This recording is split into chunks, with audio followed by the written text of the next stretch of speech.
السلام علیکم، میرا نام سمیر ہے اور یہ واقعہ کراچی کے ایک پرانے علاقے بلدیہ ٹاؤن کا ہے۔ میں وہاں ایک چھوٹی سی شاپ چلاتا تھا جو گھر کا قرض اتارنے کا ذریعہ تھا۔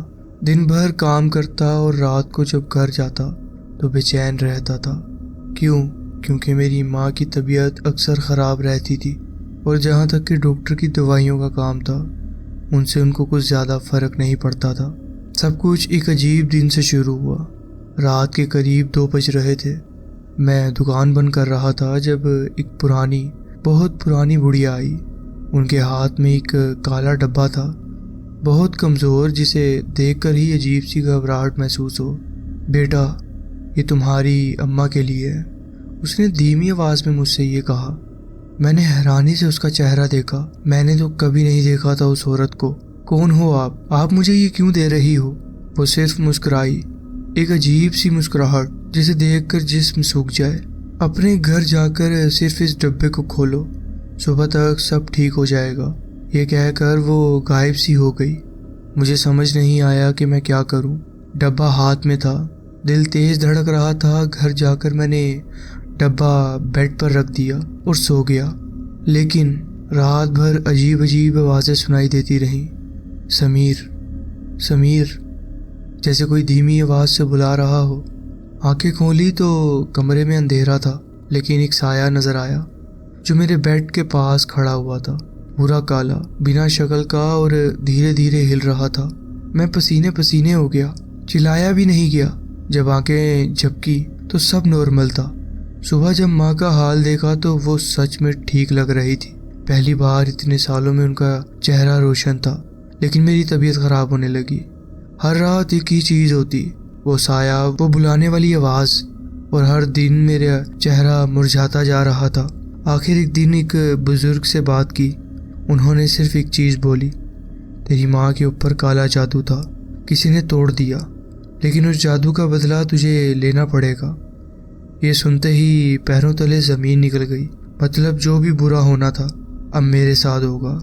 اس رات ایک اور عجیب چیز ہوئی۔ ڈبہ جو میں نے الماری میں رکھا تھا وہ بیڈ کے بالکل بیچ میں پڑا ہوا تھا، جیسے کوئی رات بھر اسے گھور رہا ہو۔ گھبرا کر میں نے ڈبہ کھول دیا، اور جو اندر تھا وہ تھا ایک چھوٹی سی ہڈیوں سے بنی ہوئی گڑیا، اور اس کے اوپر صرف 2 لفظ لکھے ہوئے تھے، تو اگلا ہے۔ اس دن کے بعد میری زندگی بدل گئی، مگر کس طرح یہ صرف میں جانتا ہوں۔ میری زندگی ایک عجیب موڑ پہ آ چکی تھی۔ ہر رات ایک نئی آزمائش ہوتی۔ وہ سایہ جو صرف دور سے دیکھتا تھا اب وہ قریب آتا جا رہا تھا۔ جب بھی رات ہوتی محسوس ہوتا کہ کوئی میرے بستر کے پاس بیٹھا ہے، لیکن جیسے ہی آنکھیں کھولتا کچھ نہیں دکھائی دیتا۔ لیکن ایک رات کچھ الگ تھا۔ اس رات تیز ہوا چل رہی تھی اور گھر کے ہر ایک چیز عجیب سی آواز کر رہی تھی۔ گھر کی دیواریں بھی جیسے چیخ رہی تھی، ہر چیز عجیب لگ رہی تھی۔ رات کے تقریباً 3:30 بج رہے تھے جب میری آنکھ کھل گئی، لیکن اس دفعہ مجھے محسوس نہیں ہوا۔ میں دیکھ سکتا تھا ایک کالا سایہ، لمبا، ٹیڑھا میڑھا، جیسے انسان کا چہرہ مرجھایا سوکھ گیا ہو، بالکل میرے سامنے بیڈ کے بالکل پاس۔ وہ جھک کر مجھے دیکھ رہا تھا۔ اس کی آنکھیں نہیں تھیں، بس سارا چہرہ اندھیرے میں ڈوبا ہوا تھا۔ میں چلایا لیکن آواز نہیں نکل پائی۔ میرے ہونٹ جیسے سل سے گئے تھے۔ وہ مجھے دیکھتا رہا۔ دھیرے دھیرے اس کا منہ کھولا۔ ایک عجیب سی چیخ سنائی دی، نہ عورت جیسی تھی نہ آدمی جیسی، صرف درد بھری چیخ۔ پتہ نہیں کیسے، لیکن میں ہل نہیں پا رہا تھا۔ اور پھر اس نے ایک ہاتھ بڑھایا، جیسے کہ میرا گلا دبانا شروع ہو گیا۔ اس کی انگلیاں برف جیسی ٹھنڈی تھی، لیکن جیسے ہی ان کا ٹچ محسوس ہوا میری جان نکلتے محسوس ہونے لگی۔ دل دبا دبا سا ہو گیا، جیسے صرف 1 سیکنڈ اور سب کچھ ختم۔ مگر پھر ایک آواز آئی۔ وہ سایہ رکا، ایسے لگا جیسے کوئی اسے کنٹرول کر رہا ہو۔ وہ دھیرے سے پیچھے ہٹ گیا اور بنا آواز بیڈ کے نیچے گھس گیا، جیسے صرف ایک سایہ ہو جو واپس اندھیرے میں چلا گیا ہو۔ لیکن سب سے ڈراؤنی بات یہ تھی، میں نے جیسے ہی بیڈ کے نیچے دیکھا وہ وہاں نہیں تھا۔ اگلے دن میں ایک بابا کے پاس گیا۔ انہوں نے مجھے دیکھا اور پوچھا، تجھے یہ کالا ڈبہ کس نے دیا؟ میں نے ساری بات بتائی، وہ بڑھیا جو مجھے ملی تھی، ڈبہ جو اس نے مجھے دیا تھا، اور سب کچھ جو ہو رہا تھا۔ بابا کا چہرہ ایک دم سیریس ہو گیا۔ بیٹا، تجھے تو ایک بڑی چیز مل گئی ہے۔ یہ صرف ایک جادو نہیں، یہ ایک بندش ہے۔ یہ کسی کا دیا ہوا نہیں، کسی کا چھوڑا ہوا ہے۔ میں گھبرا سا گیا اور میں نے ان سے پوچھا، مطلب؟ بابا نے ایک لمبی سانس لی۔ مطلب جس نے بھی یہ ڈبہ بنایا تھا اس کا اثر اس بڑھیا پر تھا۔ جب اس نے تجھے دیا تو وہ چیز اب تیری ہو گئی، اور جو بھی اس جادو کا مالک ہے وہ تجھے ڈھونڈ رہا ہے۔ میری حالت اور خراب ہونے لگی۔ تو اس کا علاج کیا ہے؟ بابا نے مسکرا کر کہا، لیکن وہ مسکراہٹ عجیب تھی، جیسے وہ کچھ چھپا رہے ہوں۔ اگر تو سچ میں علاج چاہتا ہے تو تجھے ایک کالا جادو سیکھنا پڑے گا۔ میری سانسیں رک گئیں۔ ایک اور جادو؟ مطلب جو بھی ہو رہا تھا اس سے صرف جان چھڑانی تھی، اور یہ بابا مجھے اسی راستے پہ لے جا رہا تھا۔ لیکن پھر بابا نے ایک آخری بات کہی، تجھے ایک فیصلہ لینا ہوگا سمیر۔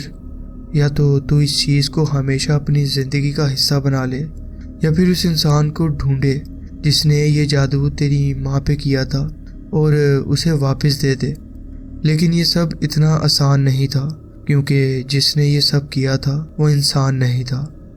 بابا کی یہ بات سن کر میری رگوں میں خون جم گیا۔ وہ انسان نہیں تھا تو پھر کیا تھا؟ میں نے بابا سے پوچھا، یہ جادو کرنے والا کون ہے؟ بابا نے صرف ایک لفظ کہا، رازدار۔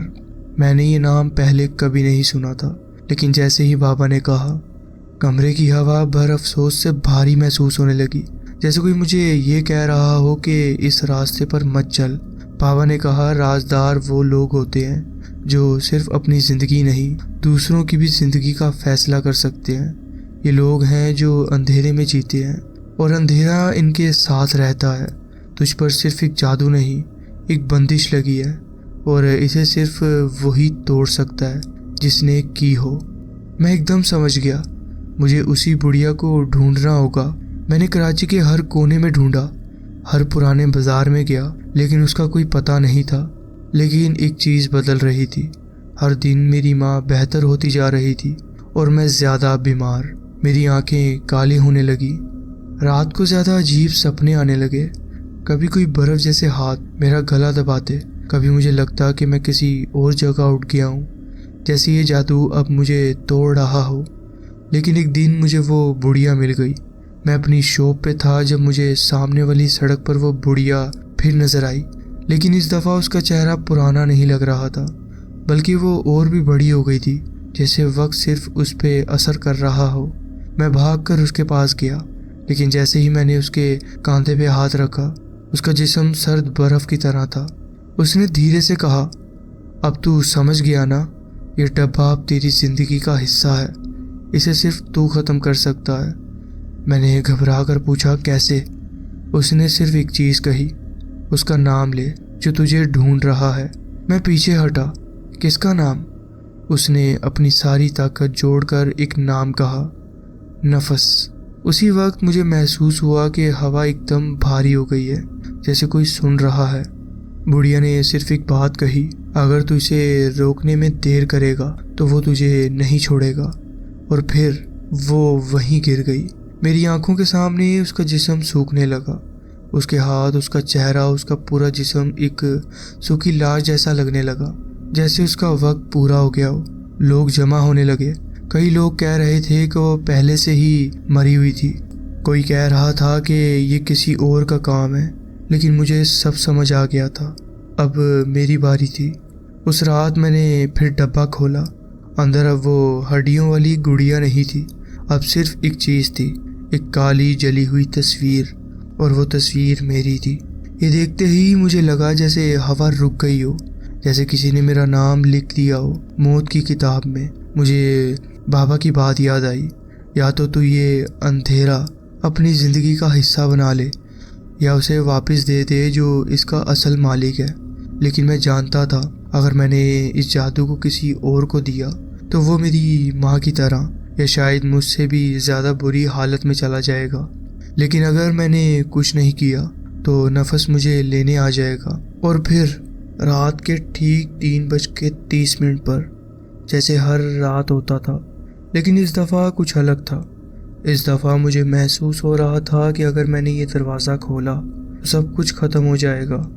میں اپنی جگہ سے ہل بھی نہیں پا رہا تھا، سانس بھی دھیمی ہو چکی تھی، اور پھر دروازہ خود بخود دھیرے دھیرے کھل گیا، جیسے ہوا نے نہیں، کسی نے اپنے ہاتھوں سے اندر دھکیل دیا ہو۔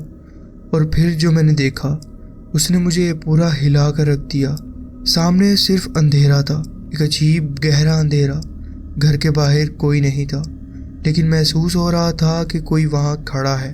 اور پھر اسی اندھیرے سے ایک سایہ نکلنے لگا، لمبا، مرجھایا ہوا، بنا آنکھوں کے، ایک انسانی شکل، لیکن اس کا چہرہ کوئی بھی پہچان نہیں سکتا تھا، جیسے وہ انسان نہیں کسی اور چیز کا روپ تھا۔ مجھے سمجھ نہیں آیا کہ میں بھاگوں یا چھپ جاؤں، لیکن پھر مجھے وہ بھوڑیا کی بات یاد آئی، یا تو اسے ہمیشہ اپنی زندگی کا حصہ بنا لے یا پھر اسے واپس دے دے جس نے یہ کیا ہے۔ مجھے اب فیصلہ لینا تھا۔ میں نے فوراً وہ کالا ڈبہ اٹھایا۔ اس کے اندر اب میری جلی ہوئی تصویر تھی۔ اگر میں اسے توڑ دوں تو شاید سب ختم ہو جائے، لیکن جیسے ہی میں نے تصویر اٹھائی وہ سایہ ایک دم تیز میرے سامنے آ گیا۔ مجھے لگا اگر میں رک گیا تو یہ چیز مجھے ختم کر دے گی۔ میری ماں اب ٹھیک ہو گئی تھی، مگر میں نہیں بچوں گا۔ اور پھر میں نے زور سے تصویر پھاڑ دی، ایک زور کی چیخ، ایک ایسی چیخ جو انسان کی نہیں لگتی تھی، جیسے ہزاروں لوگ ایک ساتھ چیخ رہے ہوں۔ گھر کی دیواریں جیسے ہلنے سی لگی ہوں۔ اندھیرا ایک دم اور گہرا ہو گیا، اور پھر ایک دم سب کچھ ختم ہو گیا۔ میں زمین پر گر گیا، سانس پھولی ہوئی تھی۔ وہ سایہ وہاں نہیں تھا، اور جیسے ہی میں نے اوپر دیکھا دروازہ خود بخود بند ہو گیا۔ صبح جب میری آنکھ کھلی سب کچھ نارمل لگ رہا تھا، گھر ویسے کا ویسے ہی تھا، ماں کھانا بنا رہی تھی، سب کچھ جیسے ایک سپنا ہو۔ مگر جب میں نے الماری کھولی وہ کالا ڈبہ وہاں واپس پڑا ہوا تھا۔ اس کے اندر صرف ایک نیا لفظ لکھا ہوا تھا، اگلے کو دے دو۔ لیکن میں نے فیصلہ کر لیا تھا، یہ چیز صرف ایک دفعہ دی جا سکتی ہے، مگر اگر واپس آ جائے تو اس کے مالک تم خود بن جاتے ہو۔ میں اب سمجھ گیا تھا، میں اس بڑھیا کی جگہ آ گیا ہوں۔ اب کوئی اور ملے گا جسے یہ ڈبہ دینا ہوگا، کوئی اور جو مجھے اس چیز سے آزاد کرے گا، کوئی اور جو اگلا ہوگا۔ یہ تھا میرا واقعہ جو میں آپ کے ساتھ شیئر کرنا چاہتا تھا۔ جی بہت بہت شکریہ، آپ نے اپنی کہانی ہمارے ساتھ شیئر کی۔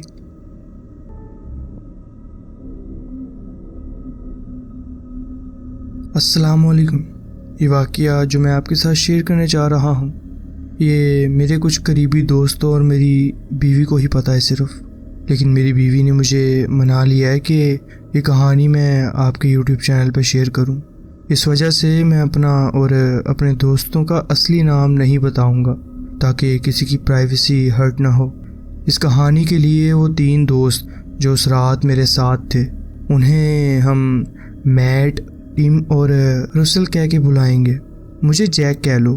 کچھ سال پہلے میرے دوستوں نے مجھے کنونس کیا کہ ایک ہانٹیڈ ہاؤس اٹریکشن ایکسپلور کریں۔ مجھے ہورر موویز، ڈراؤنی کہانیاں یا ایسی چیزیں پسند نہیں ہیں، لیکن انہوں نے کہا کہ میں بس کار کا دھیان رکھوں جب تک وہ اندر جائیں گے، کیونکہ اس علاقے میں گاڑیوں کی چوری ہونے کی بہت افواہیں تھیں، تو وہ رسک لینا نہیں چاہتے تھے۔ یہ ہانٹیڈ ہاؤس کسی چھوٹے لوکل اخبار میں ایڈورٹائز ہوا تھا، تو ان کا کہنا تھا کہ یہ شاید مشہور اور اچھا سیٹ اپ ہوگا۔ یہ صرف ایک رات کے لیے کھلا تھا، اور وہ رات تھی 30 اکتوبر۔ جی پی ایس نے جو ایڈریس بتایا وہ کراچی کا ایک سنسان انڈسٹریل ایریا کا تھا۔ ہم ٹیم کی کار میں ایک ساتھ نکلے اور 20 منٹ بعد اس جگہ پہنچ گئے۔ جس جگہ ہم پہنچے وہاں صرف ایک بڑی سی چین کا فینس تھا جس میں ایک نو ٹریس پاسنگ کا بورڈ لٹک رہا تھا۔ اس کے بالکل اوپر ایک پرانا کارڈ بورڈ کا بورڈ تھا جس میں لکھا ہوا تھا ہانٹیڈ ہاؤس آگے ہے۔ گیٹ کھلا تھا اور اس کے اندر ایک مٹی کی پارکنگ لاٹ تھی جو ایک پرانے گودام کے بالکل ساتھ تھی۔ ٹیم نے رسل کی طرف دیکھا اور کہا، یہی جگہ ہے نا، دیکھ لو۔ رسل نے مسکرا کر کہا، دیکھو سائن پہ لکھا ہے نا، اور میں نے ایڈریس اخبار سے کاپی کر کے GPS میں ڈالا۔ میٹ پیچھے سے بولا، چلو اندر چل کر پوچھتے ہیں، اگر یہ صحیح جگہ نہیں ہے تو نکل جائیں گے۔ ٹم نے ہاتھ ہلایا اور کہا، ٹھیک ہے۔ کار روکتے ہی رسل اور میٹ فوراً باہر نکل آئے اور اپنی باڈی اسٹریچ کرنے لگے، کیونکہ ان کی ہائٹ کافی بڑی تھی کار کے حساب سے اور وہ اچھے خاصے جم بوائے تھے۔ ٹم اور میں تھوڑے چھوٹے تھے تو ہمیں اتنا ایشو نہیں ہو رہا تھا۔ مجھے سب سے عجیب یہ لگا کہ ایک ایڈورٹائز کی گئی ہانٹیڈ ہاؤس اٹریکشن کے پاس صرف ایک سستا کارڈ بورڈ کا سائن تھا۔ دوسرا کوئی اور گاڑی نہیں تھی وہاں پر، نہ کوئی سیٹ اپ جو ہانٹیڈ ہاؤس لگتا۔ یہ سب مجھے آلریڈی عجیب لگ رہا تھا۔ رسل نے کہا، اب کہاں جانا ہے؟ رسل نے ایک طرف اشارہ بھی کیا، وہاں کارنر پہ ایک دروازہ ہے، شاید ٹکٹس وہاں سے ملیں گی۔ وہ میٹ کے ساتھ آگے بڑھ گیا۔ ٹم نے مسکراتے ہوئے مجھے دیکھا، جیک تم بھی ساتھ چلو، دیکھ تو لو یہ جگہ واقعی اصلی ہے یا نہیں۔ میں ایک پل کے لیے سوچنے لگا، پھر بولا، چلو دیکھتے ہیں، ویسے بھی یہاں آس پاس کوئی نہیں ہے جو گاڑی چوری کرے۔ ہم دونوں ان کے پیچھے چل دیے۔ اسٹور ہاؤس کا دروازہ رسل نے کھولا اور وہ آرام سے کھل گیا۔ اندر ایک بھی چیز نہیں تھی، بس ایک خالی جگہ۔ میٹ نے کہا، رسل کیا یہ تیرا کوئی مذاق ہے؟ یہ جگہ بالکل سنسان ہے۔ رسل نے گھڑی دیکھی، ایڈ میں لکھا تھا کہ یہ تقریب 7 بجے شروع ہوگی اور اب تو 1 گھنٹہ اوپر یعنی 8 بج چکے ہیں۔ ہم دھیرے دھیرے اسٹور ہاؤس کے اندر مزید اندر چلتے گئے۔ چاروں دیواروں پر عجیب عجیب نقش تھے جو ایک گھریلو پینٹ سے بنائے لگ رہے تھے۔ کوئی پروفیشنل کام نہیں تھا وہاں پر۔ سب سے پیچھے کونے میں جہاں ایک اسٹینڈ پڑا ہوا تھا، ایسا لگ رہا تھا جیسے کسی مولانا کے بیان دینے کی جگہ ہو۔ اس کے اوپر ایک پرانی سی کتاب بھی پڑی ہوئی تھی۔ ٹیم سب سے پہلے پہنچا اور کتاب اٹھا کے بولا، یہ کیا ہے؟ اس کی بائنڈنگ عجیب ہے اور اس میں لکھا کیا ہے؟ اس نے وہ کتاب مجھے دی لیکن میں بھی پڑھ نہیں پایا۔ یہ کسی عجیب زبان میں لکھی گئی تھی، رشین جیسی زبان لگ رہی تھی، جیسے ہر حرف الٹا یا غلط لکھا ہو۔ رسل نے کتاب دیکھی اور ایک پل بعد بولا، ارے یہ تو بالکل ٹھیک سے لکھی ہے، میں آرام سے پڑھ سکتا ہوں۔ میں نے حیرانی سے کہا، کیا مطلب؟ رسل نے کتاب پڑھنی شروع کی۔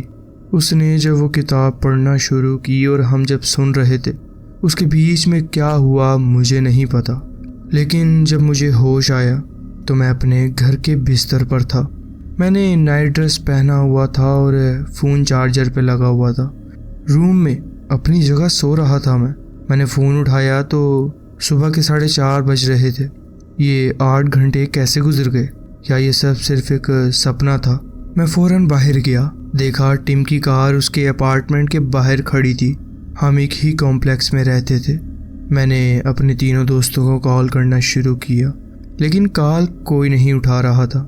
صبح 9 بجے کے قریب ٹم کا فون لگا اور وہ بھی اتنا ہی پریشان تھا جتنا میں۔ باقی دونوں دوستوں سے بھی شام کو بات ہوئی۔ ہم نے فیصلہ کیا کہ اگلے دن واپس اسی جگہ جائیں گے۔ اگلے دن جب وہاں پہنچے تو وہاں کچھ بھی نہیں تھا، نہ وہ گودام، نہ وہ ڈیڈ پارکنگ لوٹ۔ رسل نے GPS اور اخبار کا ایڈریس دوبارہ چیک کیا۔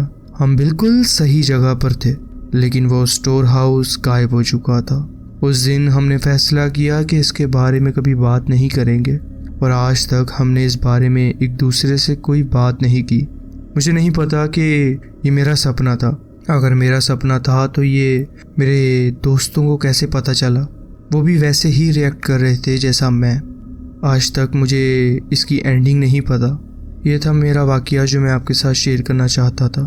جی بہت بہت شکریہ، آپ نے اپنی کہانی ہمارے ساتھ شیئر کی۔ بڑھتے ہیں اپنی نیکسٹ اسٹوری کی طرف۔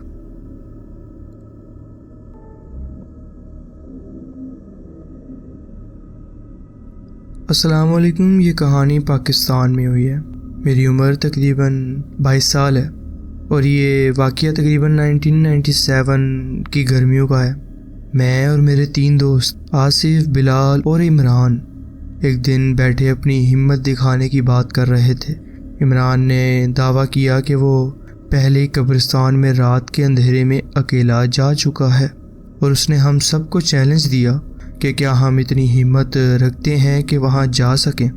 بلال فوراً مان گیا اور کہا کہ اگر اسے 5,000 روپے دیے جائیں تو وہ وہاں رات گزارے گا۔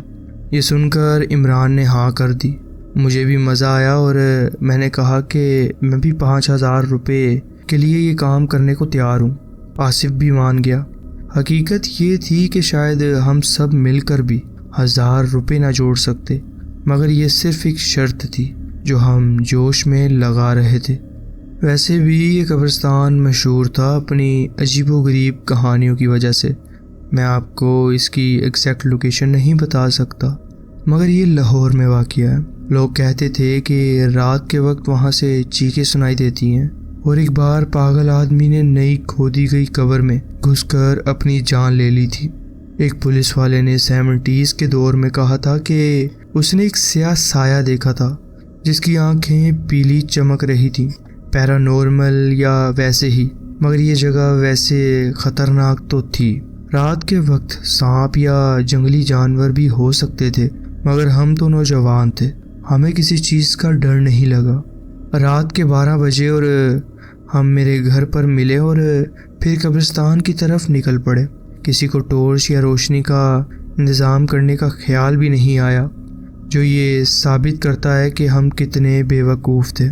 آصف ایک اسٹاپ واچ لایا تھا اور کہا کہ مجھے اور بلال کو پورا 1 گھنٹہ قبرستان کے اندر رہنا ہوگا بنا کسی کو آواز دیے۔ اگر ہم واپس آ گئے تو ہمیں ان کو روپے دینے پڑیں گے۔ ہم دیوار پر چڑھ گئے اور مجھے یاد ہے جب میں نے دوسری طرف پیر رکھا تو میرا جوتا کسی کھنڈر کے لوہے کی طرح اٹک گیا۔ عمران نے مذاق اڑایا کہ میں پہلے ہی ڈر رہا ہوں۔ ہم مزید اندر چل دیے اور بیچ بیچ میں باتیں کرتے رہے، کرکٹ کی، پرانی فلموں کی اور کچھ بھی جو من میں آئے۔ یہ جگہ ویسے بھی اتنی بے جان تھی کہ ہم بور ہو گئے تھے۔ آخر ہم 2 مختلف قبروں کے پیٹرن کے سہارے بیٹھ گئے اور میں نے قبر کے پتھر پر لکھی ہوئی تاریخ اور نام انگلی سے چھونے لگا۔ میں سوچ رہا تھا کہ اپنے 5,000 روپے کس طرح خرچ کروں جب ایک عجیب سی آواز آئی۔ میں نہیں چاہتا تھا کہ بلال سمجھے کہ میں ڈر گیا ہوں، اس لیے میں نے پہلے چپ رہنا بہتر سمجھا، مگر مجھے یقین تھا کہ کوئی ہلکی اور بھاری آواز ہمیں پریشان کر رہی ہے، جیسے کوئی اپنے آپ سے بات کر رہا ہو۔ کچھ دیر بعد بلال نے بھی مجھے دیکھا اور اس کے چہرے سے لگ رہا تھا کہ وہ بھی ڈر گیا ہے۔ یہ کسی مذاق یا ڈرانے والی حرکت جیسا نہیں لگ رہا تھا، بلکہ ایک عجیب سی، بالکل انجان سی چیز لگ رہی تھی۔ بلال نے کہا، شاید کوئی پاگل آدمی ہے یا کوئی فقیر جو یہاں سو رہا ہو، بہتر ہے کہ نکل چلتے ہیں۔ ہم فوراً اٹھ کھڑے ہوئے اور دروازے کی طرف تیز چلنے لگے، مگر یہ نہیں پتا تھا کہ کتنا وقت گزر چکا ہے۔ تبھی کہ ایسی چیز ہوئی جو میں کبھی بھول نہیں سکتا۔ بلال ایک دم رک گیا اور زور سے چیخا، کوئی مجھے کھینچ رہا ہے۔ میں ابھی پراپرلی مڑ کر دیکھ بھی نہیں سکا تھا کہ بلال نیچے گر گیا اور زور سے چیخنے لگا۔ کوئی چیز اس کے پیر کھینچ رہی تھی۔ میں آگے بھاگا اور اس کے ہاتھ پکڑ کر کھینچنے لگا اسے، مگر وہ ہوا میں لٹک گیا جیسے اس کے پیر کسی نے اوپر اٹھائے ہوں، مگر وہاں کچھ بھی نہیں تھا۔ پھر اچانک جیسے اسے کسی نے چھوڑ دیا، وہ نیچے گرا اور ہم دونوں اپنی جان بچا کر بھاگے۔ ہم اتنی طاقت سے بھاگے کہ جب قبرستان کی دیوار تک پہنچے تو لگ رہا تھا کہ بنا رکے ہی پھلانگ کر چلے جائیں۔ دیوار پر چڑھ کر جیسے ہی باہر آئے، عمران اور آصف کچھ بولنے لگے، مگر ہم بنا کسی جواب دیے سیدھا میرے گھر کی طرف بھاگ گئے۔ گھر تک بھاگتے بھاگتے ہم نے صرف ایک دفعہ پیچھے دیکھا، اور جو ہم نے دیکھا وہ اور بھی ڈرا دینے والا تھا۔ ایک سایہ قبرستان سے نکل کر ہماری طرف آ رہا تھا۔ میرے گھر کے سامنے پہنچ کر ہم لون پر گر گئے اور روشنی میں آنے کے بعد تھوڑا بہتر محسوس ہونے لگا۔